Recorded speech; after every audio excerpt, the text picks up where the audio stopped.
ओम नमो भगवते वासुदेवाय। 9वां अध्याय।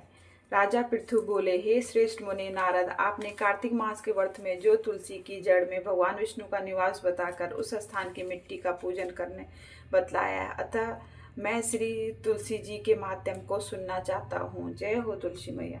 तुलसी कहाँ और कैसे उत्पन्न हुई है बताने की कृपा करें। नारद जी ने कहा, राजन, आप सावधान होकर तुलसी जी की माला महत्ता तथा उनके जन्म का प्राचीन इतिहास सुनिए। एक समय जब देवगुरु बृहस्पति और देवराज इंद्र कैलाश पर्वत पर शंकर जी का दर्शन करने गए तो भगवान शंकर ने अपने भक्त की परीक्षा ली। इन जटाधारी दिगंबर ने उनके मार्ग में अवरोध डाला। यद्यपि वह तेजस्वी, शांत, लंबी भुजा और चौड़ी छाती वाले गौरवर्ण अपने विशाल नेत्रों से युक्त तथा सिर पर जटाधारे वैसे ही बैठे थे, तथापि उन भगवान शंकर को न पहचान कर इंद्र ने उनका नाम, धाम आदि परिचय पूछा और कहा, शंकर जी, आप अपने स्थान पर हैं और या कहीं गए हैं? इस पर उस तपस्वी ने कुछ न कहा, परंतु त्रिलोकीनाथ के ऐश्वर्य से गर्वित होकर इंद्र कब चुप रहते, उन्होंने क्रोध कर तुलसी से धुड़क कर कहा, अरे मैं पूछता हूँ, तू उत्तर क्यों नहीं देती? मैं अभी तुझे वज्र मारता हूँ, फिर देखता हूँ तुझ दुर्मति की रक्षा कौन करता है। ऐसे क्रुद्ध हो इंद्र ने ज्यों ही उस दिगंबर को मारने के लिए हाथ में वज्र लिया, त्यों ही भगवान शंकर ने वज्र सहित इंद्र का हाथ स्तंभित कर दिया और विकराल नेत्र कर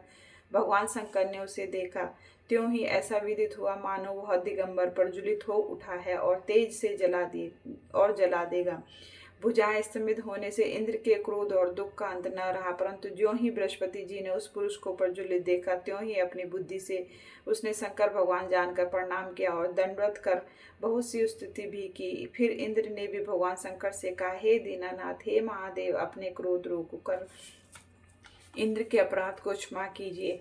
बृहस्पतिवार के यह वचन सुनकर महेश्वर गंभीर वाणी से बोले, मैं अपने नेत्रों से निकाले हुए क्रोध को कैसे रोकूं? तब बृहस्पति ने कहा, भगवान भक्तों पर दया करनी चाहिए। आप अपना भक्त वत्सल नाम सार्थक कीजिए। आप अपने इस तेज को कहीं और स्थापित कर इंद्र का उद्धार कीजिए। तब भगवान शंकर ने गुरु बृहस्पति से कहा, मैं तुम्हारी स्तुति से प्रसन्न हूँ, जो तुमने इंद्र को जीवन दान दिलवाया है। मैं विश्वास करता हूँ कि मेरे नेत्रों की अग्नि अब इंद्र को पीड़ित न करेगी। बृहस्पति से ऐसा कहकर भगवान शंकर ने अपने माथे से निकले हुए अग्निमय तेज को अपने हाथ में लेकर क्षीर सागर में डाल दिया।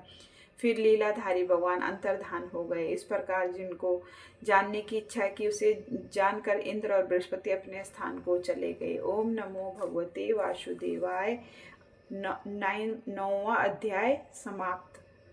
तुलसी महारानी नमो नमः, हरि की पटरानी नमो नमः। जय जय तुलसी नमो